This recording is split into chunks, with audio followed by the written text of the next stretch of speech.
I think I mistrust the sound of my own voice very much. I wonder if everybody has this experience. I always feel one's voice comes out entirely different from anything you would expect it. There was a time when my wife bought me a dictating machine, well, you know, one of those things Edgar Wallace used to have.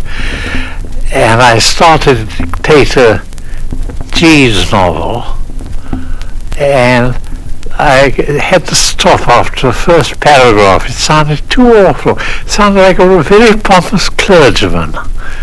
And I suppose the first paragraph of this novel was rather amusing. It's a, you know, light sort of comedy thing, and then this awful voice came out.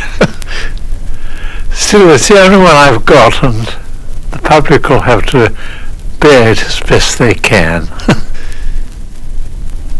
Can't remember a time when I didn't want to write. I was writing at the age of 5. Don't know what I was doing before that, just loafing, I suppose.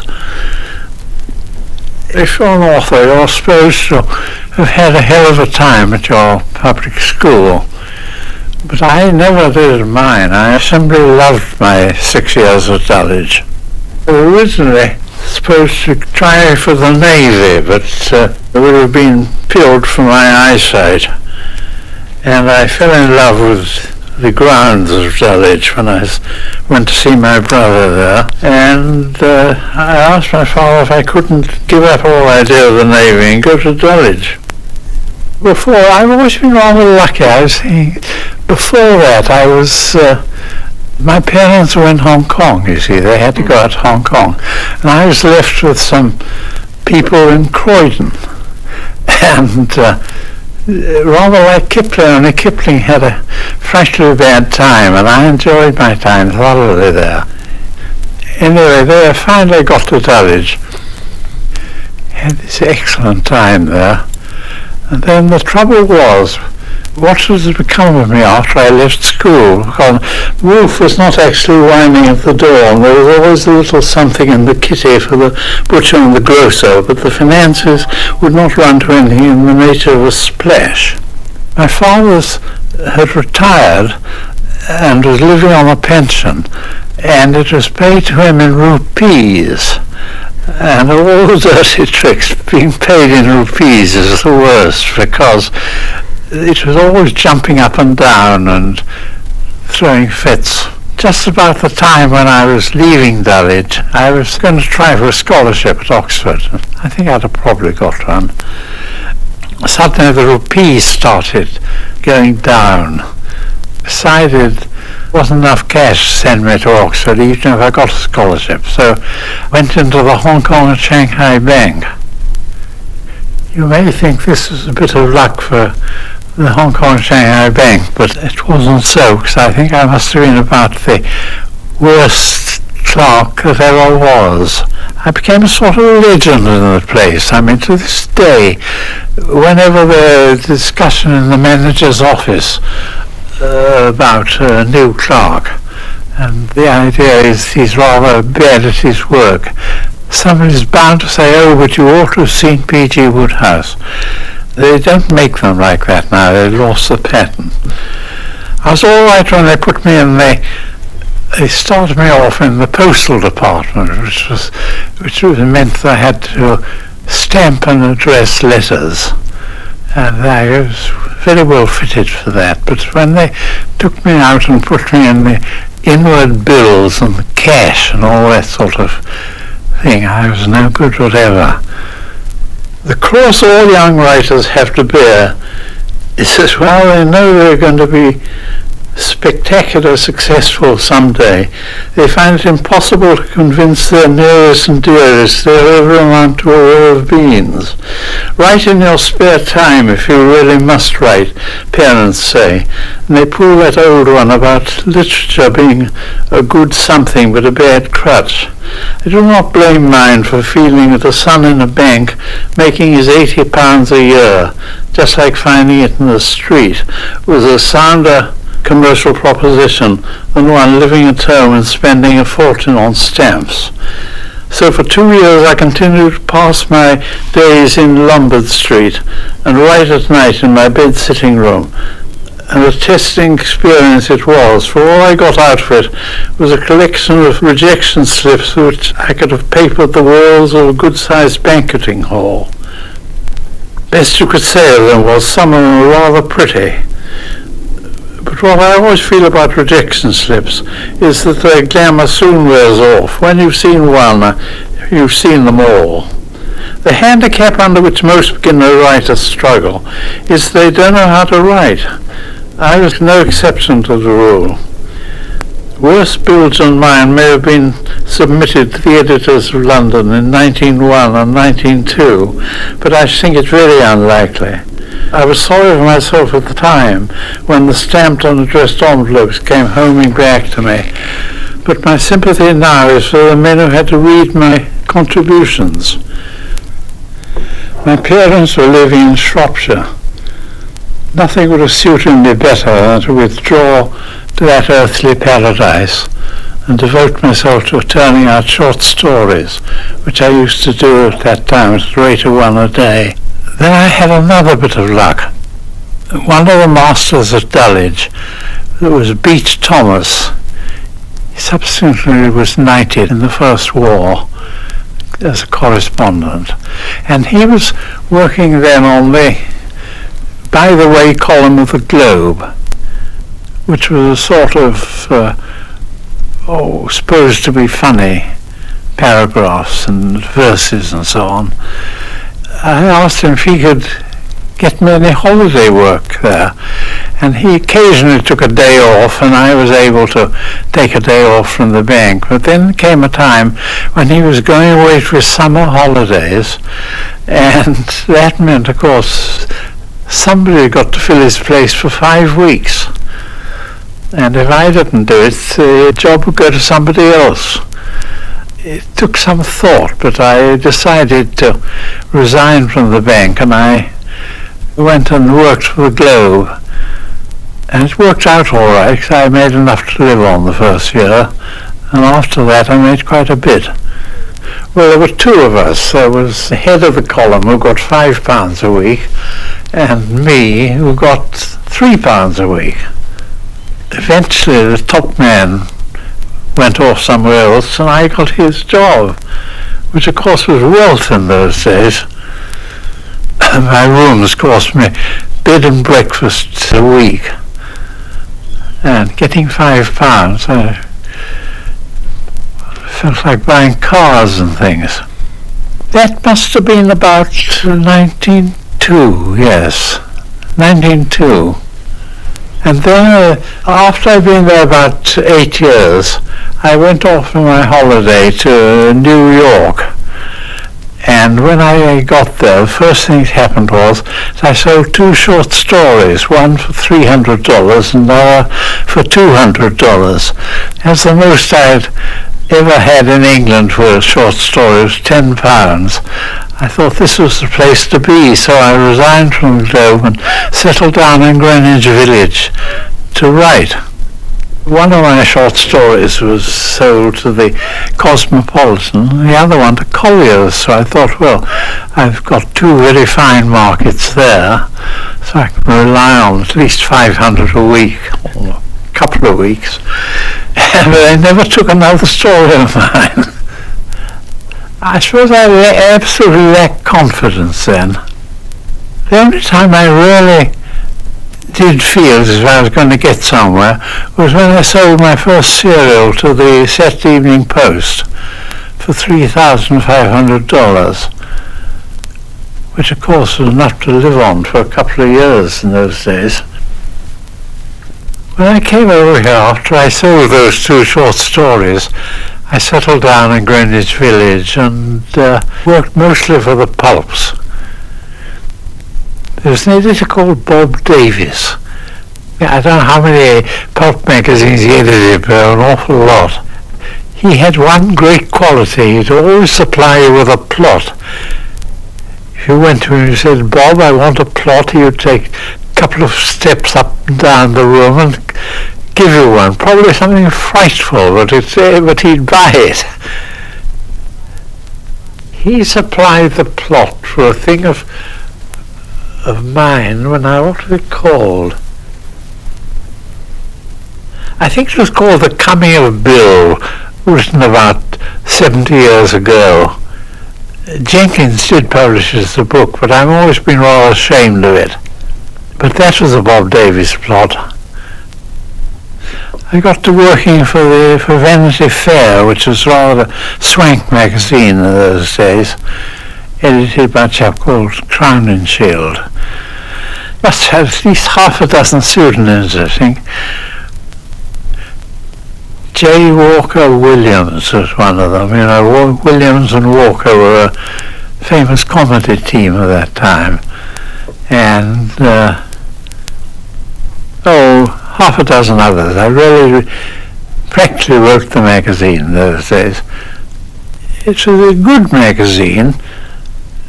It certainly had some good contributors. Robert Benchley was one of them, and Dorothy Parker was. I eventually became the dramatic critic, and then when I left that job, Dorothy Parker got it. But everything happened with a rush. I just got married. I had about $50 and my wife had about $70. And we went down to the country. We got a house for $20 a month. And I was working on a thing called Something New, or it's called Something Fresh in England.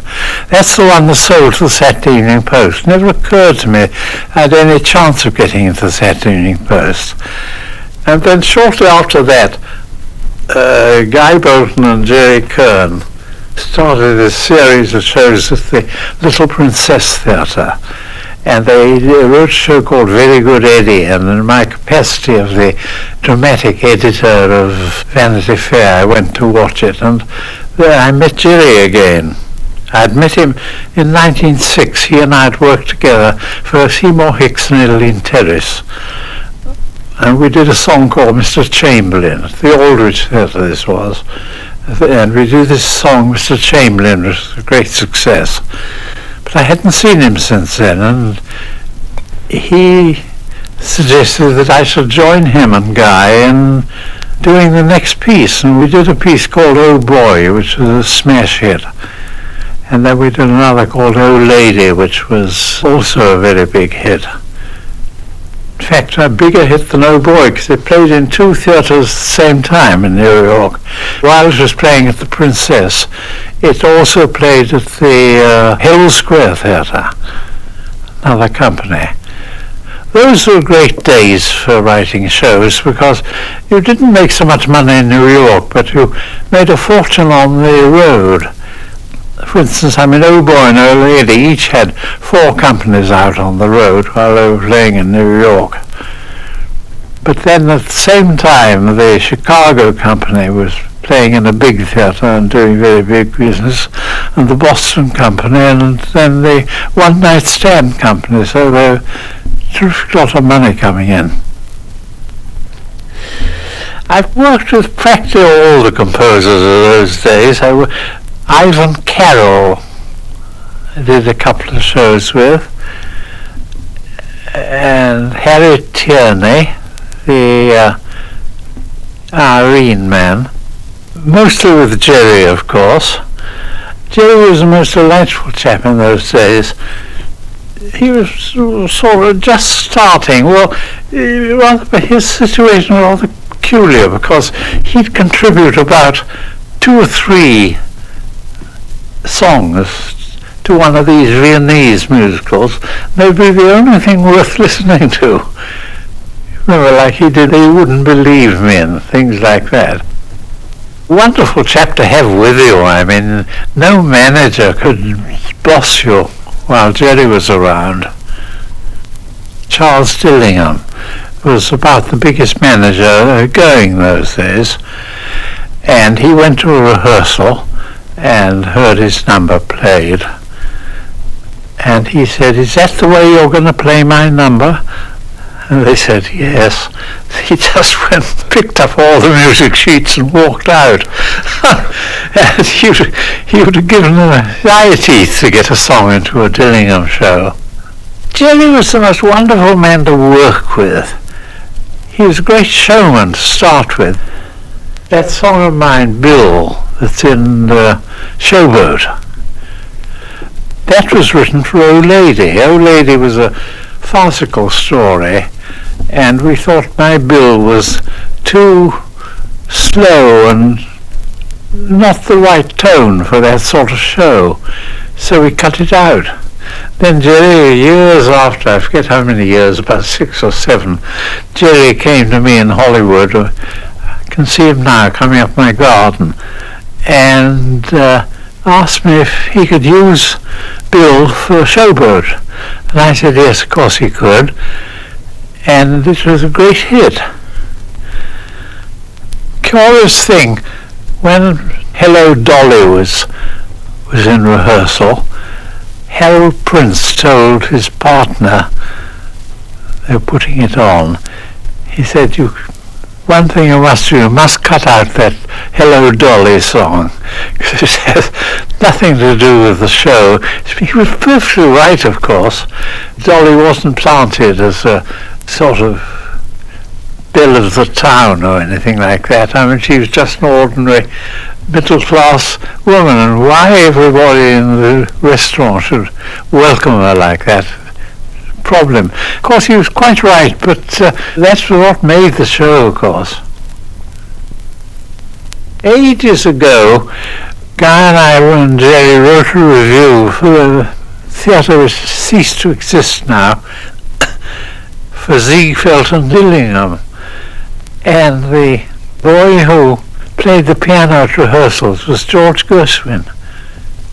I remember George coming up to me on Broadway and saying he'd had a song accepted by somebody, I forget who, and could I get other songs of his.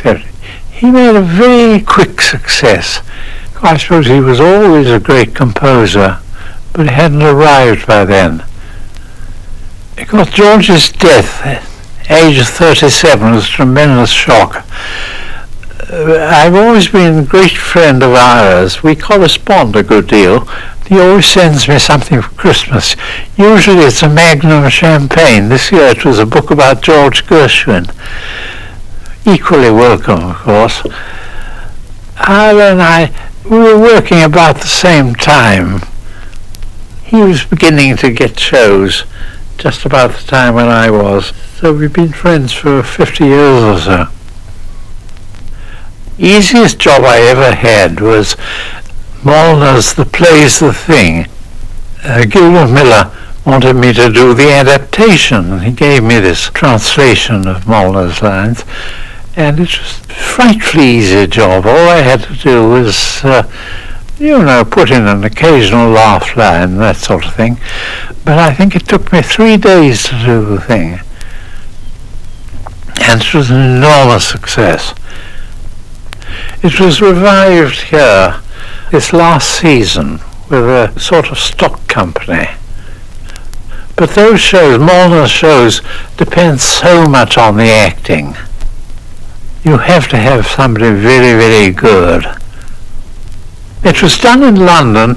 Gerald de Maurier played it, but he didn't like it, and I don't know, he didn't try or what, but it really was dismal the way he did it.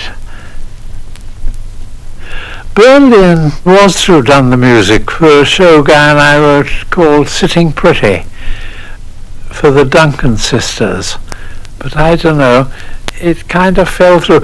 I don't think he liked doing any music which he didn't do with the lyrics. Anyway, he dropped out and Kern did the score finally. That was all an instance of the sort of troubles you get into in the theatre. We wrote this show for the Duncan sisters. They've probably never been heard of in England, but they were great stars in those days. everything was fixed. They were going to play in our show. And then they asked the manager, Sam Harris, if he would mind if they just went to Chicago for a few weeks to do a little thing they'd written themselves about Uncle Tom's Cabin. And he said no, because we wouldn't be starting our show for another month or two. And so we went there, and their show ran for about 2 years, so we lost them. The show turned out all right in some respects, but it was written for these two girls, and the girl we had to put in instead of one of the Duncan sisters wasn't very good. Oh, I don't know, once you get your cast messed up like that, it's very difficult to get ahead. But I've had a great luck in the theatre, because I've very seldom had that happen to me. I mean, any show I've been connected with has always been quite straightforward and, you know, with no crises coming along at all. It's awfully difficult to say how a novel actually starts. I suppose it's largely a question of getting an idea, and then you have to see which group of characters will fit into. I mean, a Lord Emsworth story will require quite different treatment from a Jeeves story. The difficult thing about a Jeeves story, of course, is to give him his big scene at the end. When you've got that, you've got everything. Lord Emsworth's rather different. You need a different type of construction for a Lord Emsworth story. When I've got the main idea of a story, I always write a very elaborate scenario, especially if it's a novel. I always have about 400 pages of notes, mostly absolutely incoherent and having nothing to do with the story as it finishes up. That's the only way I can work. I think, I don't know, other authors do the same, but I always have to get the end before I can start writing. I'm just finishing a new Jeeves novel. I've got one more chapter to do, and it's a very short chapter. The scenario for that changed very radically while I was writing. One gets ideas. You want to get to a certain point, but there are several ways of getting to that point, and it's a job to choose the best one. I always have done this scenario. I suppose most authors have some sort of a scenario. Mine is particularly elaborate. You see, the thing is, in a novel, the characters change rather as you go along. You suddenly get an idea for improving a character or making him a different character entirely. Some novelists say the characters write the book by themselves, but I've never found that. I always have to keep rather rigidly to my original idea. Well, it's largely a question of confidence. I had no confidence in my stuff whatever up to the time of something fresh, something new. That rather gave me confidence, feeling the Saturday Evening Post thought it worth buying as a serial. The magazine collapsed. In the curious way these magazines do collapse. I mean, it had a circulation of about 7 million, but that apparently wasn't good enough. I think one generally finds you have too many characters. It's a good thing to drop one or two if you can. Yes, I forget which one it was, but the Saturday Evening Post liked the story, but they said it would be better if I dropped 2 of the characters.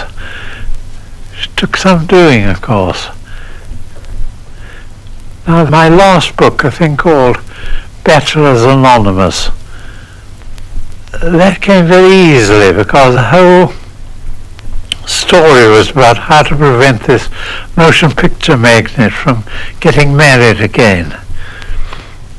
I don't think of one of my books that came out really easily, and that was the one I wrote when I was a prisoner in the German camp. I think called Money in the Bank.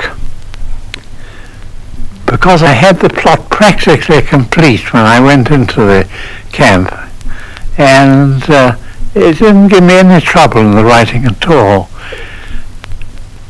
Sometimes, of course, one gets absolutely stuck, which is horrible. But I've had good luck in that way. Generally, I find that if I've got my scenario out, I can always manage. I'm always a little wary when I get near the end, especially this one I've been doing now. I wasn't at all certain about the end till I got right up to it. And then something seems to happen to you. You get the momentum. I don't know why it is. In my early days, I tended to make myself a little too long. My trouble now is making it so short. I suppose really one gets to the point one wants to get to quicker. That's what it is.